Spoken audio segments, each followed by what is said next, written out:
Bom dia pessoal, meu nome é Rogério e está no ar mais uma videoaula. Conforme prometido na aula anterior, a gente vai falar hoje sobre as funções gerais do sistema linfático.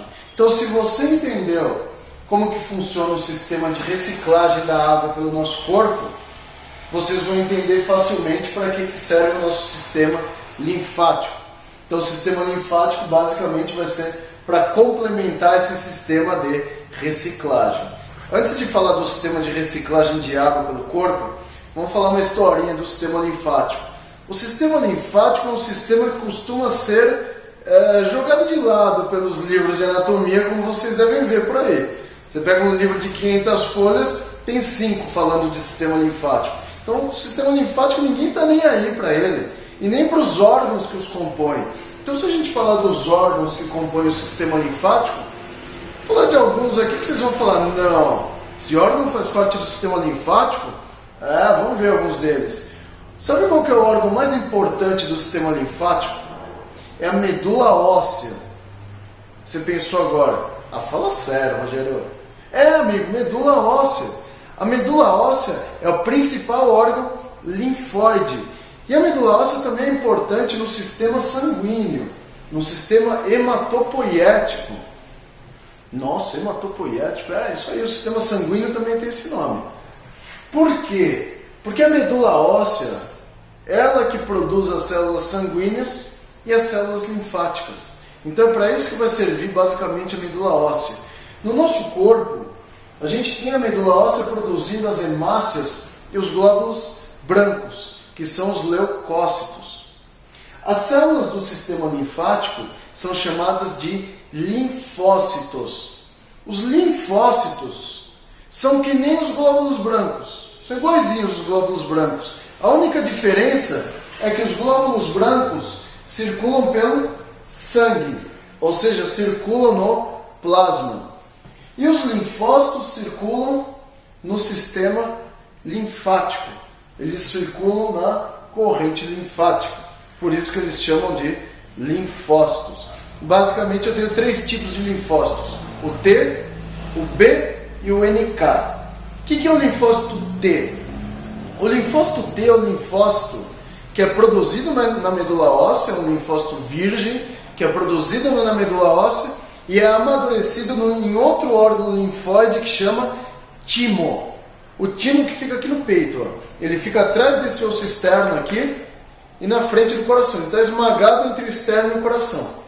Quando a gente é criança, o timo é grandão assim, é um timão. A gente nasce com um timão no coração, vai Corinthians, certo? E ele é grandão. E aí conforme a vida vai passando, o timão que era grande lá vai ficando pequenininho, vira um timinho e às vezes até desaparece. O timo é um importante órgão para o amadurecimento dos linfócitos T. E aí os linfócitos T maduros, eles conseguem produzir anticorpos para qualquer bactéria que a gente tiver. Tudo bem? Tem um outro tipo de linfócito também circulante na corrente linfática, que é o linfócito B. E eu já sei o que você vai falar. Que o linfócito B é produzido na medula óssea e é amadurecido no baço. Errado. Errado e errado. O baço não amadurece os linfócitos B. Os linfócitos B, eles são produzidos e amadurecidos na medula óssea. Por isso que eles são chamados de linfócitos B, porque eles são amadurecidos na medula, que em inglês é bone marrow. Rogério também é cultura, tudo bem? Então, quando é amadurecido já direto na medula óssea, o linfócito é B. Quando é amadurecido no timo, é linfócito T, certo? Esquece o baço, porque tudo que vem aí pra gente, né? O Brasil só cata a migalha, né? Baço em inglês chama spleen, então não ia ter como chamar B, porque toda a literatura vem como B e T. Bone, certo? Quando for o linfócito B, e thymus, quando for o linfócito T. Tudo bem? Então, linfócito T amadurecido no timo, linfócito B amadurecido na medula óssea. E o outro linfócito é chamado de NK, que é Natural Killer, certo? É um assassino natural, é a nossa imunidade inata. Tudo bem? Então, a gente produz todos esses linfócitos circulantes na corrente linfática lá na medula óssea. beleza? E aí eles vão se concentrar mais nos gânglios, lá nos linfonodos, certo? Então eu tenho a medula óssea, o timo, e aí tem um outro órgão também que ninguém está nem aí para ele, que é o baço, certo? O baço é importante, gente. O baço é um importante órgão para equilibrar a quantidade de hemácias no sangue, ou seja, o baço ele consegue produzir hemácias e destruí-las. Ele absorve bastante ferro, certo? Quando você perder o baço, quem vai fazer a função do baço é o fígado. Só que o fígado tem muita coisa para fazer. Ele já tem mais 200 funções para fazer. E aí vai lá e vai fazer mais uma só. Não vai fazer direito, certo? E aí a gente começa a ficar com o sangue como se fosse uma gelatina. Ele fica espesso, tá? Ele vira um gel e aí a pressão aumenta demais. Tá? Então não pense que o baço não serve para nada. Ele equilibra a quantidade de hemácias na sua corrente sanguínea. E ele é um órgão linfóide também, certo? Tá vendo que ninguém está nem aí para o sistema linfático? Certo? Então, fala do baço, pode tirar. Eu vou falar de outros 2 órgãos linfóides que vocês vão falar, isso aí tira também, que não tem nada. É a amígdala e a adenoide. A amígdala que fica aqui, ó. Você tem o sininho que é a úvula, e nos cantos eu tenho 2 bolinhas, são as amígdalas. As amígdalas concentram anticorpos, e esses anticorpos ajudam na imunidade, ou seja, quando o alimento entra ou alguma substância entra no seu corpo, ele tem anticorpos contra aquela substância e já vai destruindo aquela substância se for o caso. Então você já começa a ter um processo de imunidade aqui nas amígdalas, na boca. E as adenoides fazem o mesmo papel, só que na cavidade nasal, durante a respiração. Alguma coisa que pode entrar, eles já vão lá e captam isso, certo? Então não pense que a amígdala e a adenoide também não servem para nada. Tá vendo que assim a gente já tem aquela noção que o sistema linfático não presta. Então é por isso que os livros não estão nem aí para eles. Mas a gente sabe que ele é importante, certo? Agora vamos ver para que ele serve de fato no nosso corpo. Eu dividi as funções do sistema linfático em 4. E agora você vai entender para que ele serve como um todo, beleza? A primeira parte do sistema linfático, a primeira função dele, vai ocorrer aqui nos capilares linfáticos. Vocês já viram na última aula que os capilares linfáticos têm início no interstício. O que vai ocorrer aqui nesse local? Então eu tenho o capilar linfático servindo como se fosse um aspirador. Esse aspirador ele vai puxar o excesso de líquido e proteínas, evitando edemas. Então, esse processo é chamado de reabsorção.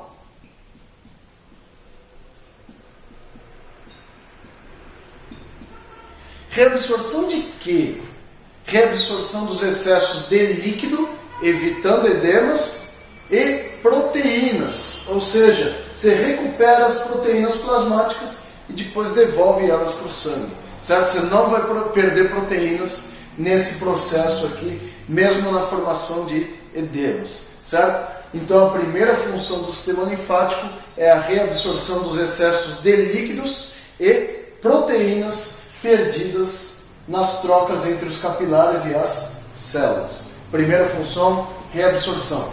Segunda, aquela linfa que foi formada agora, mudou de nome, antes era interstício, líquido intersticial, aí quando ele mudar de lugar e passar para a corrente linfática, vai se chamar linfa. Então, do capilar linfático para cá eu tenho linfa. A linfa ela vai ser conduzida do capilar linfático ao coletor, que é também chamado de vaso linfático aferente. Lembra lá no sistema nervoso que você tinha os aferentes, que levavam informações para o cérebro? Os vasos aferentes, eles levam a linfa para os gânglios. Tá? Isso aqui são os gânglios linfáticos, ou também chamados de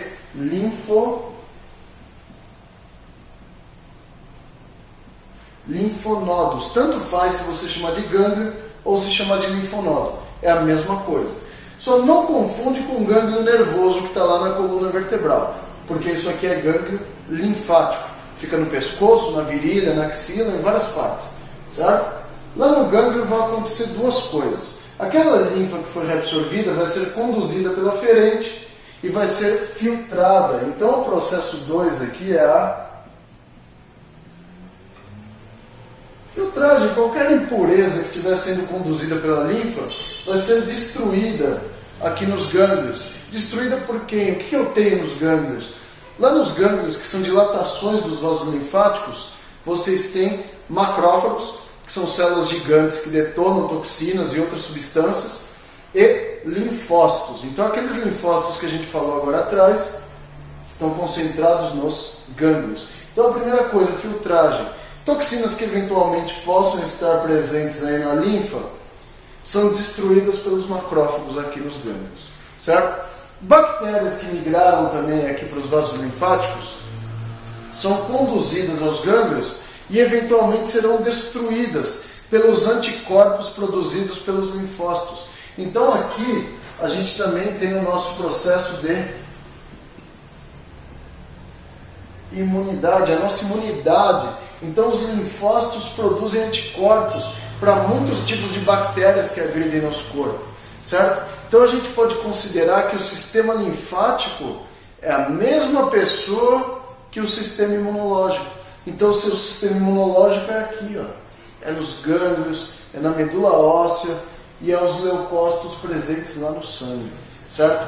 Então a gente pode considerar que o sistema linfático e o sistema imunológico são a mesma pessoa, porque a sua imunidade ocorre aqui, certo? Então olha só, primeiro a gente reabsorve os excessos de líquidos e proteínas, as toxinas que eventualmente chegarem aqui no gânglio serão destruídas, ou seja, teremos a filtragem da linfa, que é a destruição de toxinas e bactérias também, pelo processo de imunidade, e essa linfa vai ser conduzida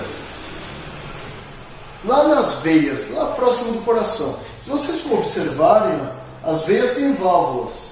Os vasos linfáticos também têm válvulas, certo? Esse vaso linfático que está depois do gânglio é chamado de vaso eferente. Igual no sistema nervoso, quando sai do cérebro, eferente. Quando volta para o cérebro, aferente. Olha só, quando leva para o gânglio, aferente. Quando sai do gânglio, eferente. E aí esses vasos eferentes, é claro, vai ter vários gânglios no caminho, tudo bem? Eles vão conduzindo a linfa e tal, até chegar numa dilatação que fica aqui próximo do tórax, que é chamada de ducto torácico. É o vaso linfático mais grosso que a gente tem. E esses vasos linfáticos, quando eles vão chegando perto das veias do coração, eles são chamados de ductos. Certo? Eu tenho dois ductos. Eu tenho o ducto torácico, que ele vai desembocar na veia subclávia esquerda, aqui, ó. Certo? Do lado esquerdo. O ducto torácico vai drenar toda a linfa proveniente das duas pernas, do seu abdômen, do seu tórax esquerdo, do seu braço esquerdo, do seu pescoço esquerdo e da sua face esquerda. Certo? Então tudo isso, a maior parte do corpo, drena a linfa para o ducto torácico, que ele vai entrar aqui na veia subclávia esquerda. Certo? Tem um outro ducto que é chamado ducto linfático direito. O ducto linfático direito drena só o braço direito, a mama direita, pescoço direito e face direita. E ele desemboca na veia subclávia direita, certo? Então eu tenho o ducto linfático direito desembocando na veia subclávia direita e o ducto torácico desembocando na veia subclávia esquerda. Para quem é fisioterapeuta, massoterapeuta, esteticista, sabe onde que termina a drenagem linfática? Aqui, ó. Tá? Por que aqui? Porque é aqui que estão as veias que entram no coração. Porque o sistema linfático, por sua vez, ele termina nas veias quase dentro do coração. Por que isso? Lembra que a gente tem um sistema de reciclagem de líquidos? E aquele líquido que foi drenado do interstício chama linfa, quando ele está no sistema linfático. Então aqui é linfa, linfa, linfa. Quando essa linfa for devolvida para a corrente sanguínea, ela vai mudar de nome e aí ela vai chamar novamente de plasma. A linfa, depois ela vai ser chamada de plasma quando ela voltar para a corrente sanguínea. Então basicamente os líquidos do corpo são os mesmos, eles só vão mudando de lugar. Tá? Essa que é a coisa importante que vocês têm que entender sobre o sistema linfático. Ele é um sistema de reciclagem dos líquidos do corpo. Tá? E falando sobre drenagem linfática, quando a pessoa faz uma drenagem linfática, ocorrem dois fenômenos depois da sessão. Primeiro, um aumento significativo da pressão arterial e o segundo, uma vontade louca de fazer xixi. Por que isso acontece? O seu coração e as suas artérias, elas trabalham com duas coisas: o volume de sangue e pressão de sangue, certo? Quando eu tiver a devolução daquela linfa devidamente filtrada aqui, ó, certo? Que a última etapa aqui é a devolução da linfa. Que eu tenho a devolução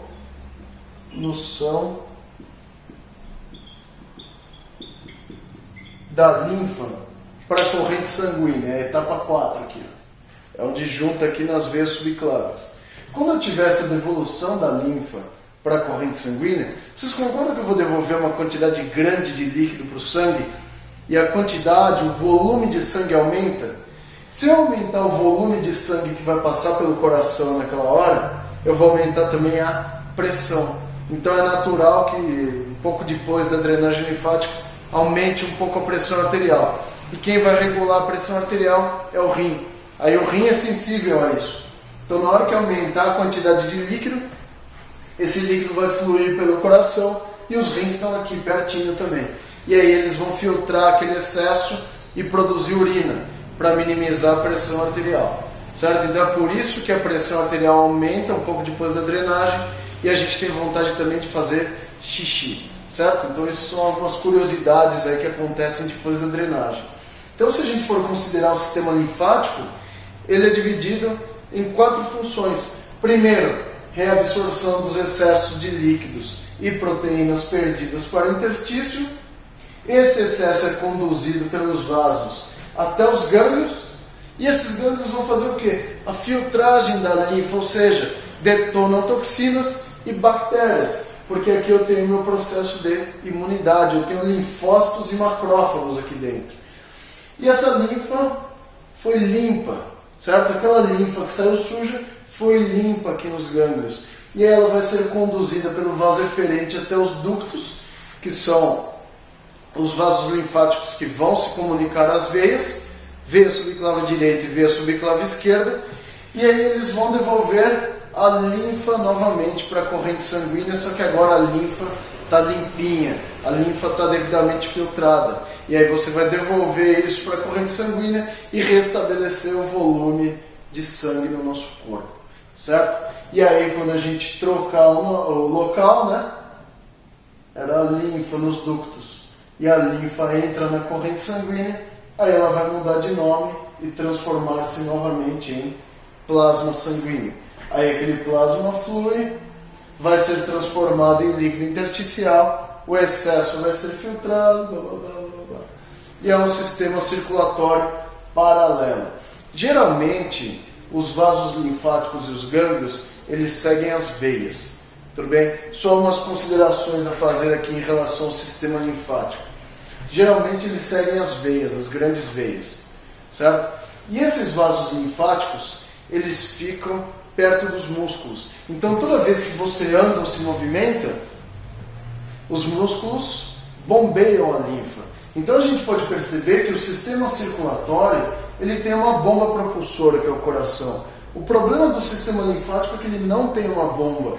Só que Papai do Céu colocou os vasos linfáticos no meio dos músculos. E aí toda vez que você se movimenta, você faz um movimento muscular, você já drena a linfa.